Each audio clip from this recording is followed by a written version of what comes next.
Premo achi mamunyina hama makwaba diba UTV subra so sense maudra yensa kan ye dibe somo efie studio se no hyepa osabeka judge and cry enne ye number bia kwankwa nuase ne miye ya hodo no wo hwe ye di free care mo hwe ye di free studio so hwe ye di free wo office anase empo no wo baabi e na wo hwe ye nyaye ma wo so wakwaba social media hodo no so ye gimunyina atomu a na ensem ye de ba no dedi mu akotini ebi ene se Ghana mampanyi na nado dankwa kufuado akoto asre amama ye mumwodru no so muntai ECOWAS echi na yenko entia ne bone fosem. Volta River Authority pedifo e dia babetudwa se enhie no mabie na wahawa abamu no omne nadimofo aka abomu e de emwa enikabea ema adeshi omo aka no na enne no eye enhie ye biebie meche dam sahodo Akosombo dam mabie sa so na weja dam mabie na emu ensensem ne bedi enkomo ede afa ho a ne ede aseda no ema this way chocolate drink eye Ghana koko ne ede aye ede aya na wanom bi your best point savings and loans and the best assurance special ice natural mineral water ne drinks ahodo no enne eye fiadentia na de bi ekofi yaira clothing ashamata the less for ayemiti ede amame midin de akua ejewa akodi afi ensam no nchiremu enie Ghana mampanyi na nado dankwa akufu ado akasa ede ato amama yomumu odru no anim se ECOWAS ko no ebo homode papa na so no yehia emwafise etuo enyachiginafo na timito ema no eyeye wohwa ya na adomfo yemfo anase akua wodo moto hye aman so no ompeje omumu enti aya omra meta ye chine emunye duni entimi nye adwuma no na enko animu ye Ghana mampanyi na nado dankwa akufu ado echiremu ese ebraso si eye niema awodo de West Africa states ahodo no wade nse we nada etudwa ebra na democracy and security in West Africa dwumadie no ekoso ewo America brochimem. The fight against terrorism has to be a global fight. We must pull all our resources together to confront a common enemy. The resources dedicated to counterterrorism have to match the resources available to the terrorist groups. The menace caused by terrorism is such that we must share the burden of the fight to be able to incapacitate the terrorists. Our failure to do so leaves the entire world in danger of a spillover effect of terrorism and violent extremism. This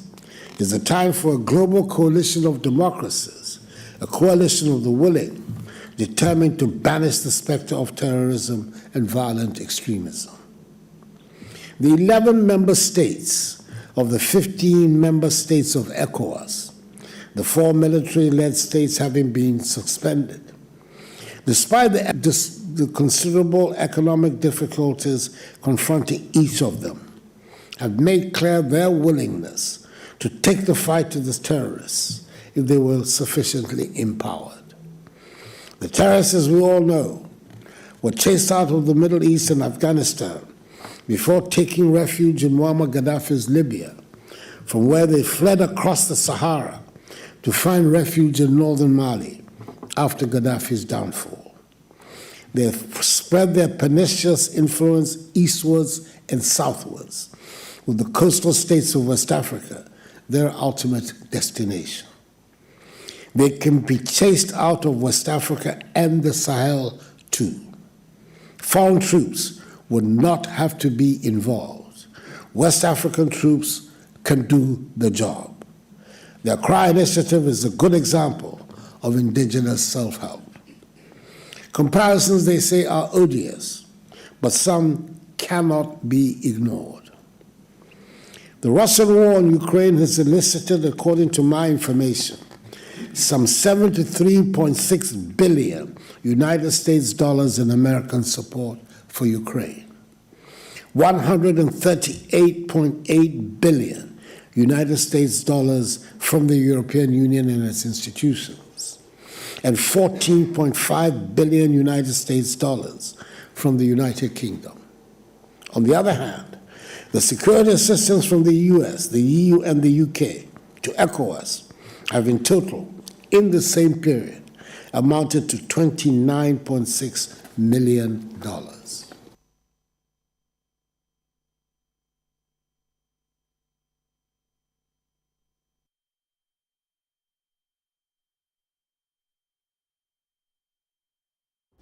Sesi amika say wo apoye mantemu Akosombo ene ne potemu Volta River Authority wamo ene abedwoku adamu no ehwomo ensa na se ensuo ni peja eduru baabi ese ebie ma ensuo ni besene kwa anya sa dam no bebu anase ebese na ye bie dia na de yenie aba beja adofo so a ebe na wotwe ne die nkrofo hunu amanepa ye kwa ahoma no so ne ensentwe ni danso abiam edi enkomo edi afa ho wo ye ensentwe ni awo apoye mantemu danso akwaba ya na idea yenim se ukọ baabi to say from mantemu meche Volta region apoye a esutware ne potemo no nkrofo ho aka ebra ye bi Akosombo dam no say na city e o masetrem sesi a abia asetrem wo de wonom a Akosombo tade no wonom ebie ye no nya de a wonom asetrem eye esan se enkrutu a esaso efri ensuo no na nafo efemu konyina no ade a wonom ho aka nra na yebepie mu ewo esutware aye no ewo shy osudoku menseni mu ewo nkramantem ha na yebehwe esene a tade no aye na tade so bekaye a efidie so awe kasebo mu ebra VRFo eya adwene se wonom ebebie tade wonom ede encheche nadmofo ko enkrunkru no mu ekobubo amania se wonom bia ebetimi de ohawaba na mum sania yeta ehunu no na hoden anane pompon so sei na nipa no ehwe animu na ase we de aba ama aboro so mpenifo tiremu se be se mfinchie duosia ntemu nie na ade a no den sei bie tade ni buye ekofa baaye na omotre se 1963 na ebisa esiye efiri sa abre na besi enei Ghana yaye nhwe han sa afri mfinchie duosia ntemu ni ama ene ye bie tade ya na asakwa akofa aba mpenifo nso tiremu se wonum amie tade ya na Akosombo tade na ye ya ahwere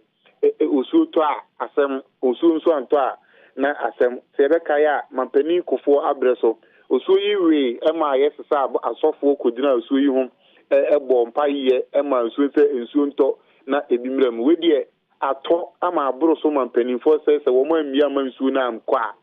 ye se tade no enkrutua mitimi ka se be se duonu nsia ne de abroso ade esuyiri afa wo mo a chese asem no anoden akua uhwe mfoni a edaso ya edan bi wo honom kra to aso mienu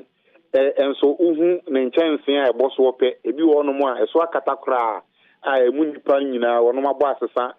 ewo enkrum ho entia yenya efri baby te se ada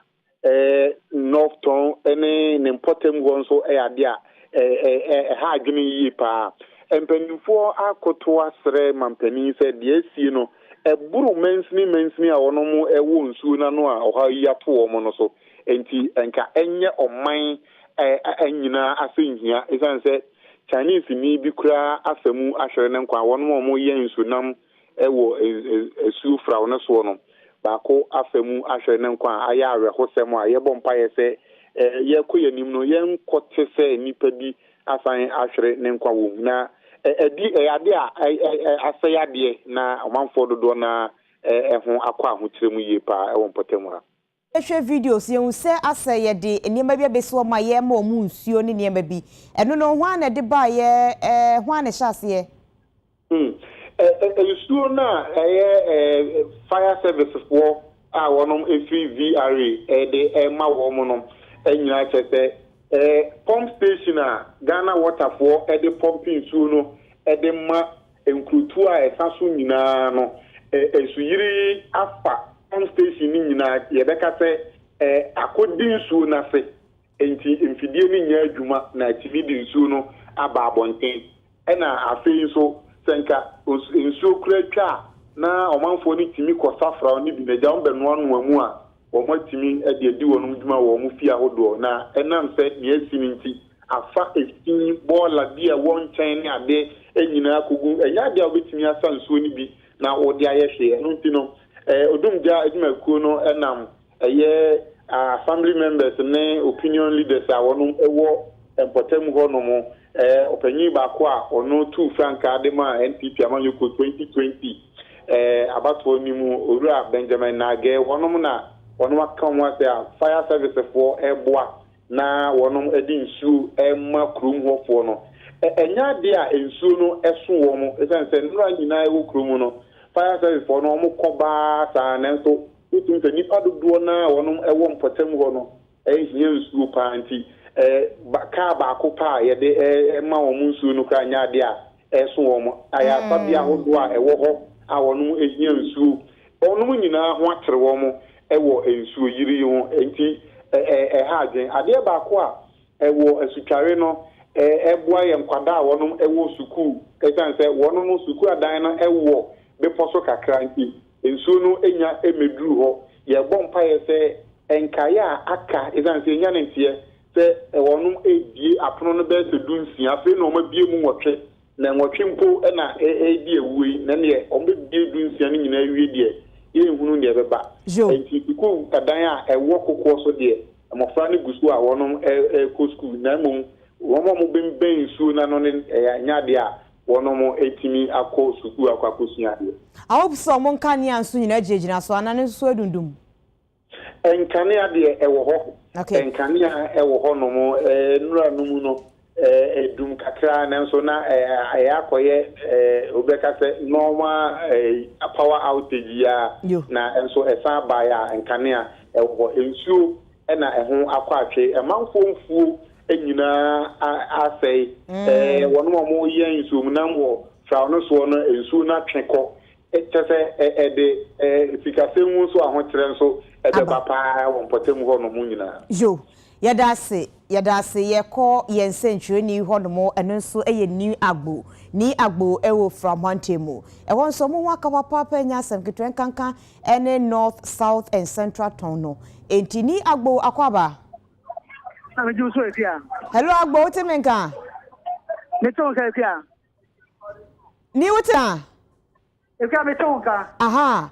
yenim sesesi no Akosombo dam no yebie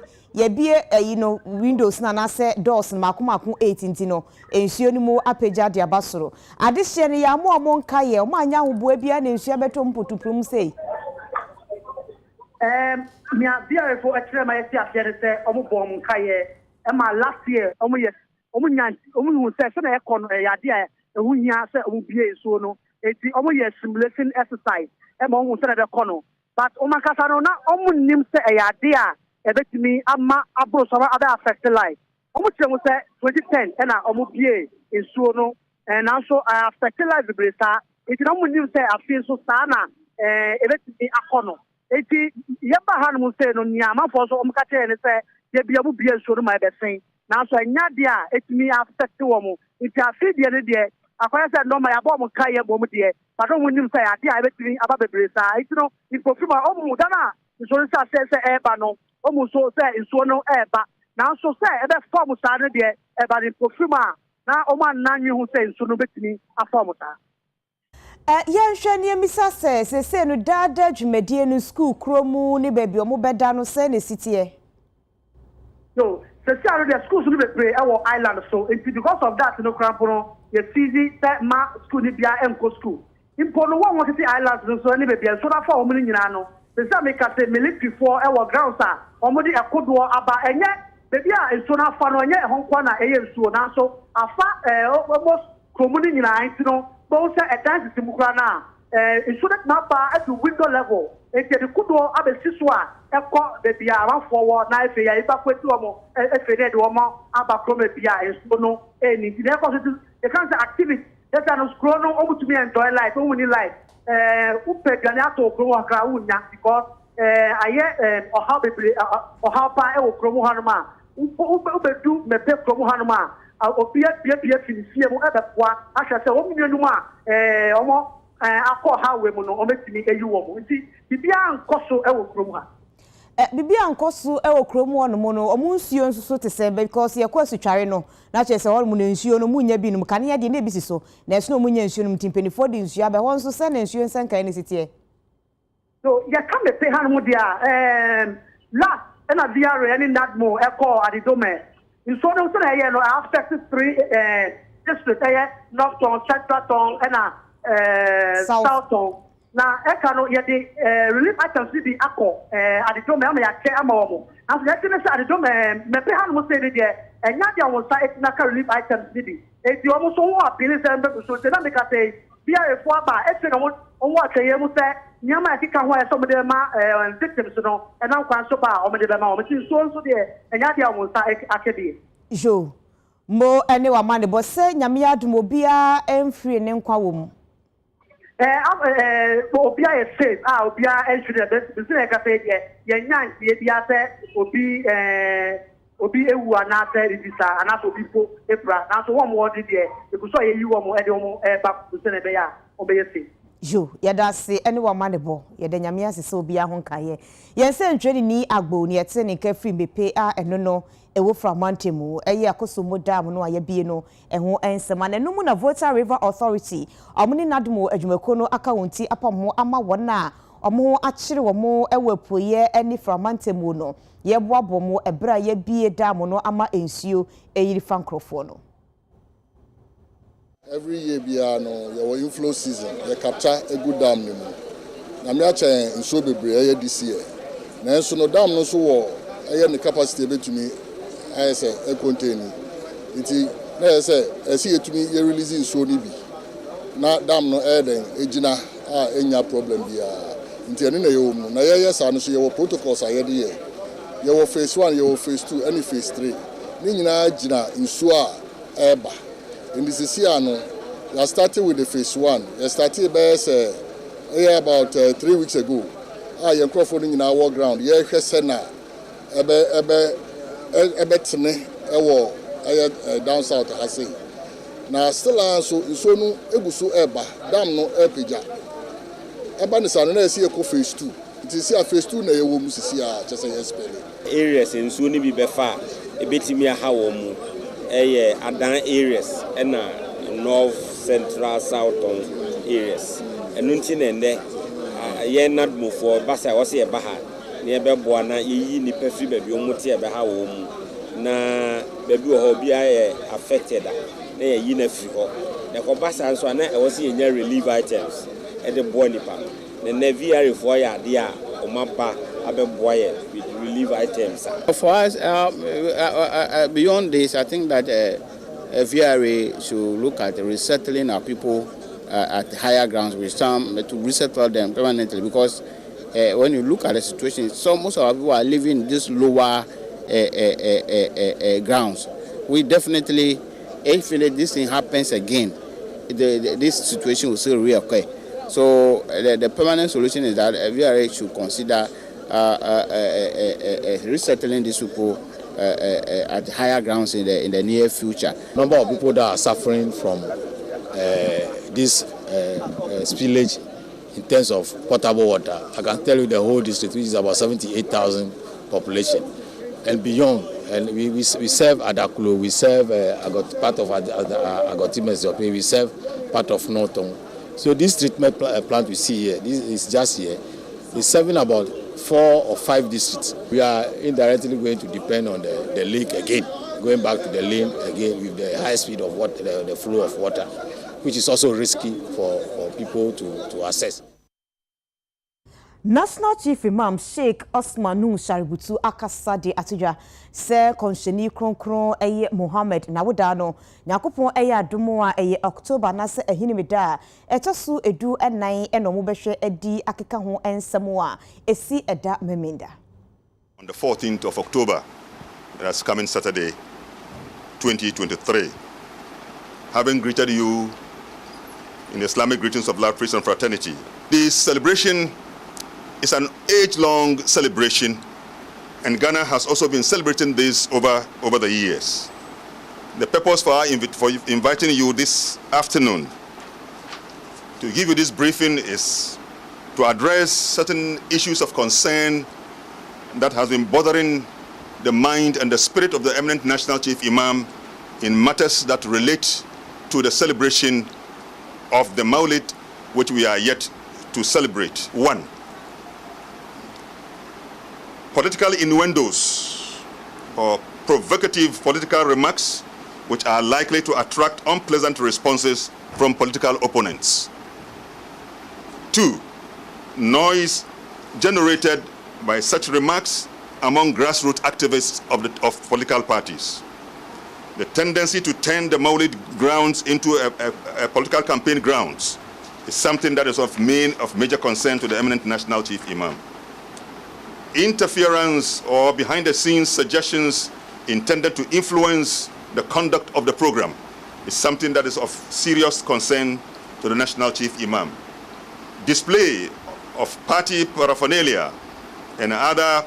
party T-shirts or veils that have symbols of political parties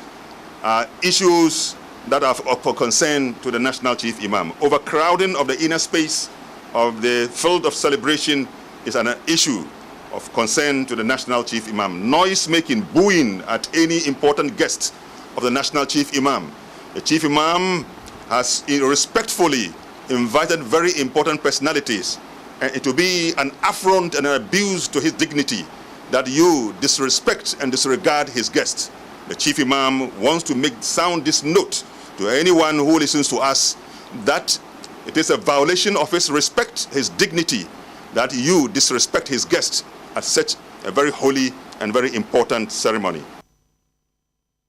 Sawko emfimfiri montemo mpenifo ede ababe tudwa semwremunam te se wotwe opro odabo kusi eduoku ne ekeka ho no yesi wode omuku ne pa entini mpunamu yi eguwo papa penti amasese ne nwuramumu ano dodo no adwane efri pomon mutinam so ama forestry commission mpenifo akasa dia fa ho so munya isa de fise ha adwane papa. Wildlife Division as a forestry commissioner say omo amamra aye wildlife conservation regulation 1971 LI 685 emo adoma ebo mo ho ban na mamre ise say August bosumi kokosi December bosumi mu no wo ye bofo ni ho kwan se okun aboa bia eka aboa ye frena krante ho enti se okun wuram na se okunya aboa na se wonya krante a wo ni ho kwan se okun wo August bosumi kokosi December bosumi mu na hihie ase Ghana fodo na busu a ama wildlife fo ani abere pa se wambo won homodi anhwe a enwuramunam nyina se be hye ewo man mu emane se yusu grass katape o se mo obi anko ahayo mo obi anche aboa mo obi anse aboa agise akrante pe na akrante no nso uhia tumi krata na ne ye ba hi yakwa akwa hwe ebi mutum ekita tumi krata se ukita tumi krata dia na chese wonni memra no ya chew because obi eni ho obema tumi krata won chew de enti a woye den won ma tumi krata enti yakwa apro no na bebre no omo otumi krata nso emwa na yesema omo nchi no eno no mo machi agwo mu di ye adwuma enti yesizi otwe yesizi mampam yesizi squirrel any other animals ebi wo hono ma omo atwitwa wonnim abo akompato utumi se nya akrante de obi enwu akrante a ohu sene ote enti wo licenses no ye betumi asachi even though you have license but you are using the wrong means what I say and afi nsusu no ye bechi wo de wako police station obetro me menu masem obetro wonsu enu masem ne ye de court e do court na be decide aboa na hefa na wokoche aboa no number 1 aboa ben na we use is it an endangered species number 2 which period na we use aboa no number 3 what I say and hefa na woto aboa no so number 4 obehwe sa niam ni nyinara na all the manner into count no na betre how much I will bet you as a fine ye demo unexpected ye alert ye ni hwe am abesesa your friends bushmeat adwane akrante amode ko ya no mo kasa ya man ti ase no mode ko ye ene mi bra pen ye say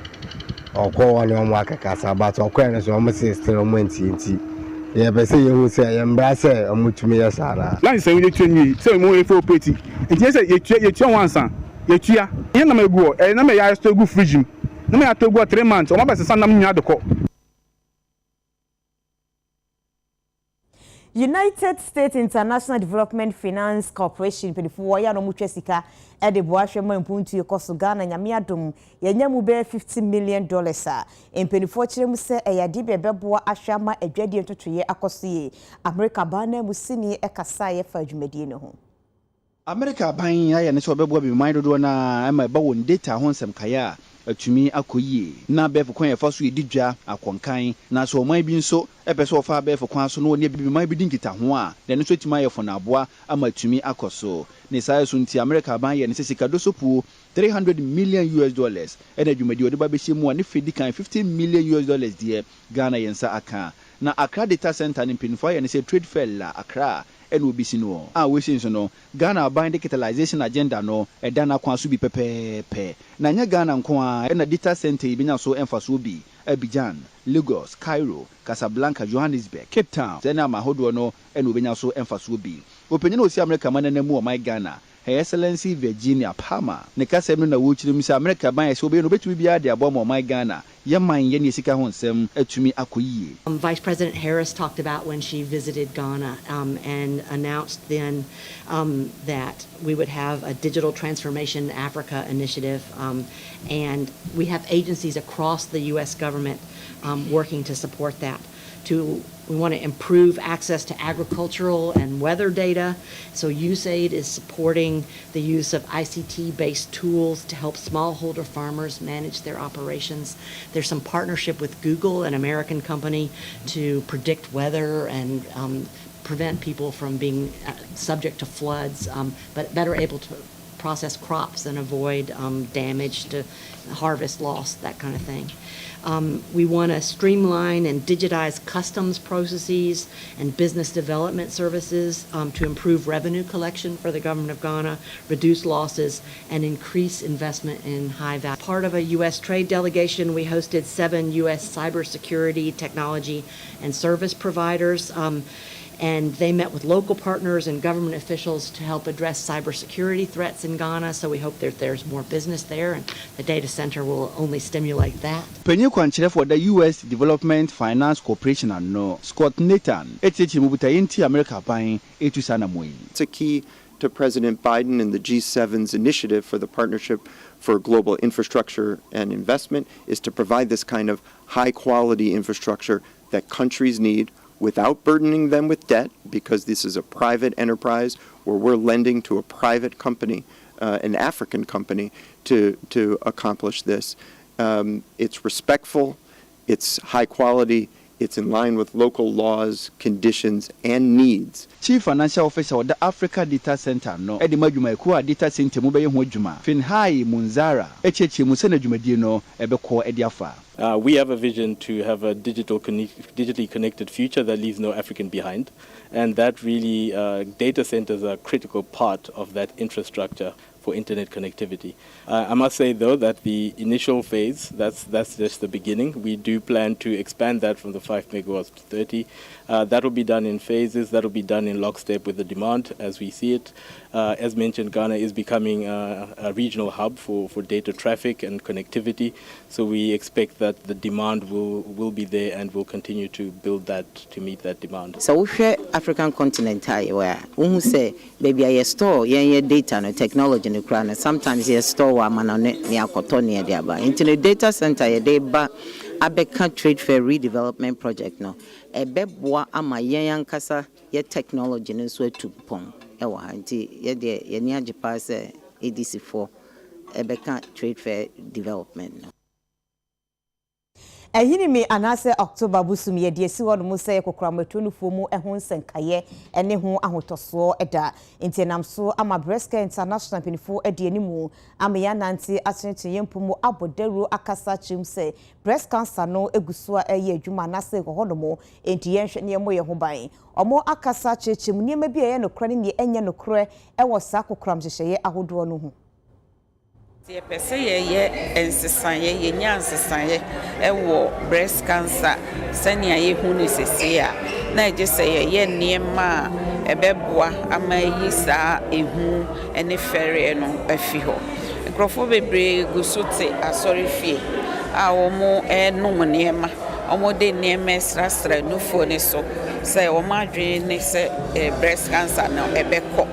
But omu bewie hospital, omu nyina, and ombeba hospital no na yare no aye too late. Enti na ye still ebo mu deru ka say ye yi met na fi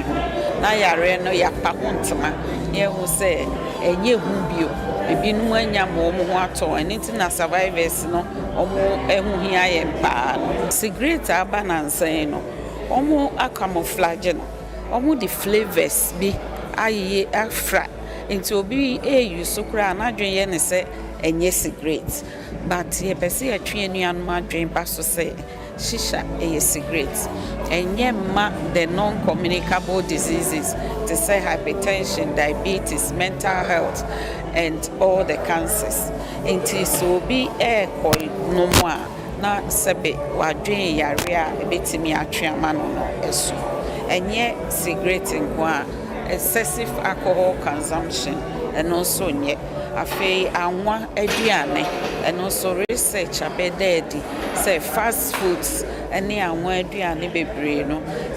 enye emma breast cancer nti ye bibia say yetu ye ho fo ewo lack of exercise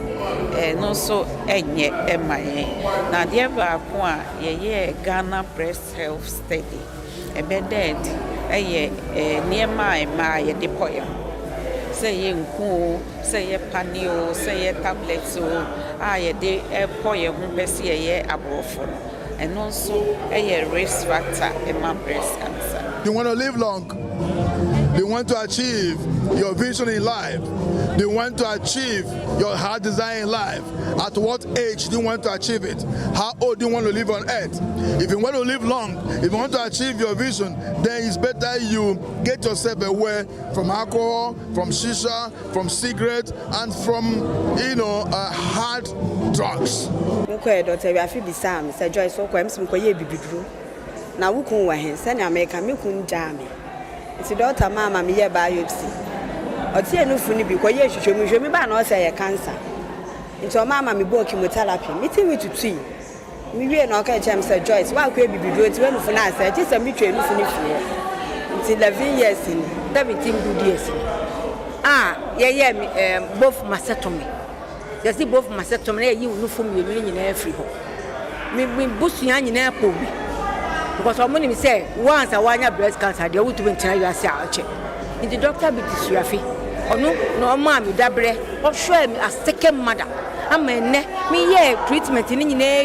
chemotherapy. I almost lost my memory. So me the nipa kasaka but show no asana me ma womaye. To make catch the doctor no me we no the me was psychiatrist for 1 year. Me we na me catch and so mama teachers meant to me asunya ade nti me san start me ABC and 1 2 3 all over again. Here I am today putting my alphabets together forming a sentence for you to understand, and I'm proud to be a breast cancer survivor for 17 years. I look gorgeous, romantic and sexy.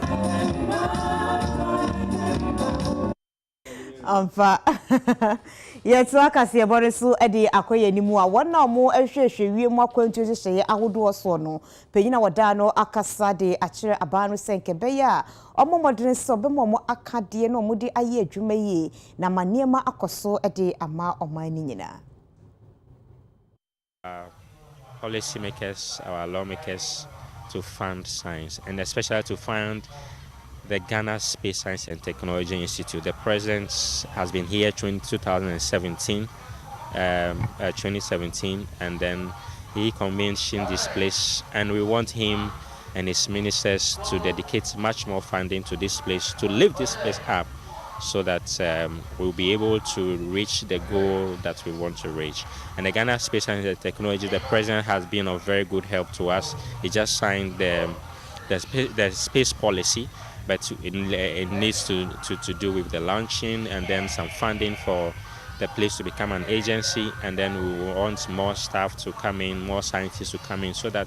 we can really do the space objective that we are actually set up to do. Here we use this big telescope here. We call it a radio telescope,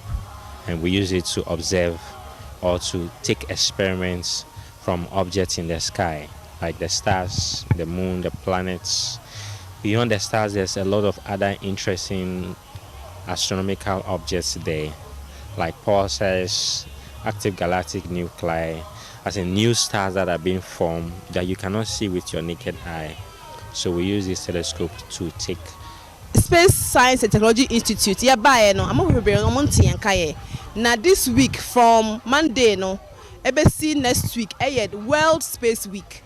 invite schools yo enkola nketwa ye pese ye mo ninje science ho because we say we say makoma nim nia the science na ekomenim the sanundwuma ne science ho research ne dwumedi bebre na community ya ma ensua science no man hu omanya ho do anye bia Ghana ye be kechire nti e pese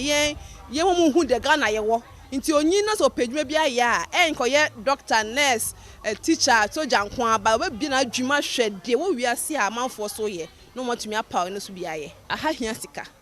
so be run telescope me moving de bia hwewiem no electricity sika nti ehia aba ne boa ye ba ye nya mo a ye pe ni ehia mo staff aha dia ye trainings bebre ya chenko for how ejuma ha na ese na etie but nipa ne kotoa so abrochi na oba na se onye ejuma nya ha adwen nti ye staff strength ndi so ye nya bi ka ho a ebe ye de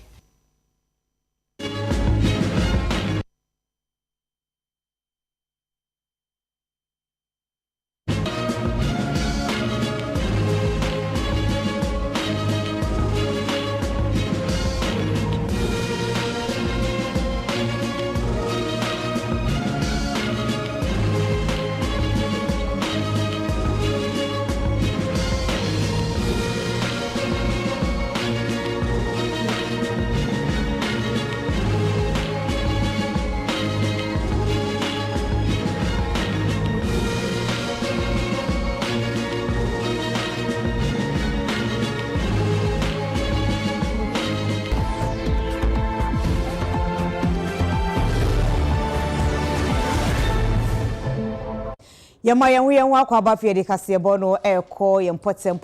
emu a na mrahye bedwani a ogine mu de ma adehia mu ewo nsuta kwa mambi poso osanso eye dade so abahema Nana Adelaide ya ajiewa kodie anumanini intim ene assembly no mpenifor DC krachi aka hobi amomo akwa kotu mola mako enso sumuna mako nso ewo ni mpesua so bie di mfinje abeye aduo so 70 years amasese de sumuna na border no dodo no abafom Kosubola ni se na ache wo ho chesa na bimben efiefie afeso ema yare eba enti na ye made hia se mehwe na yebetuma omo atonsu mienu na etu wo ho kwa mai beposo hano miensa na etu wo hano se ye ayadwuma se ye bepre na yebenya containers ni bia beka ho because I think say container ni enoso baby okra almost say zoom lion na ba one almost be pick it up once a month. I don't think say enough for the community.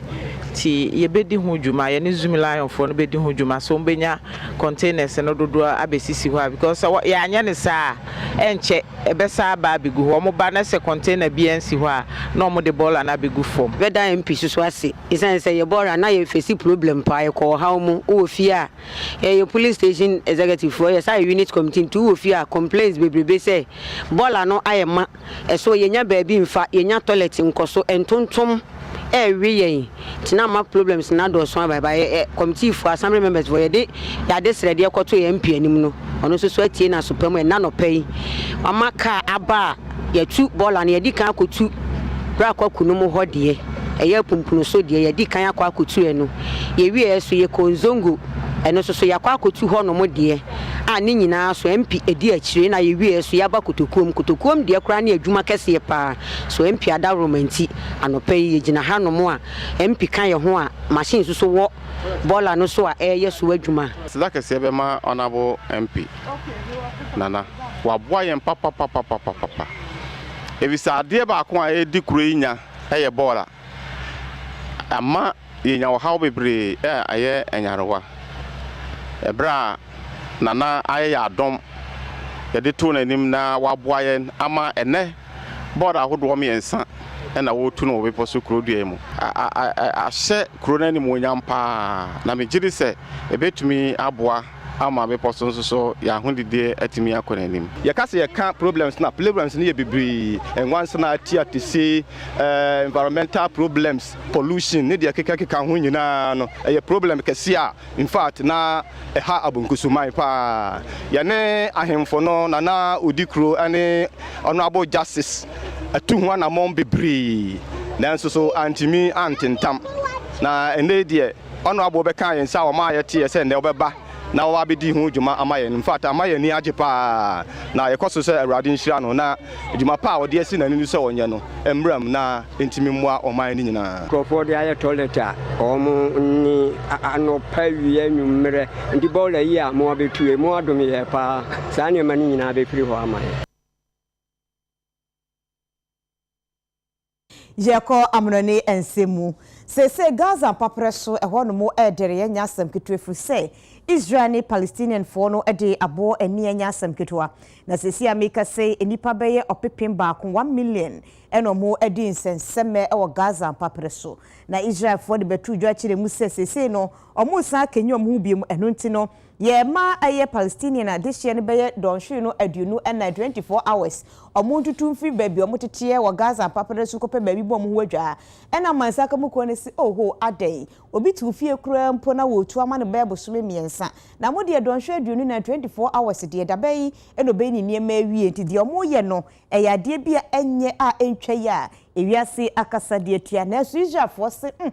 omo ti so dogo bi nu ade omo nya akaso betu omo do betu omo nko anya sa de omo betu akoso de to paye ne etuo ade omo abridi abrada na ye jina we se so ahome abaye ba akase ebo no ensi ye betu aso bongo difara what is sports e ba betu aso sisia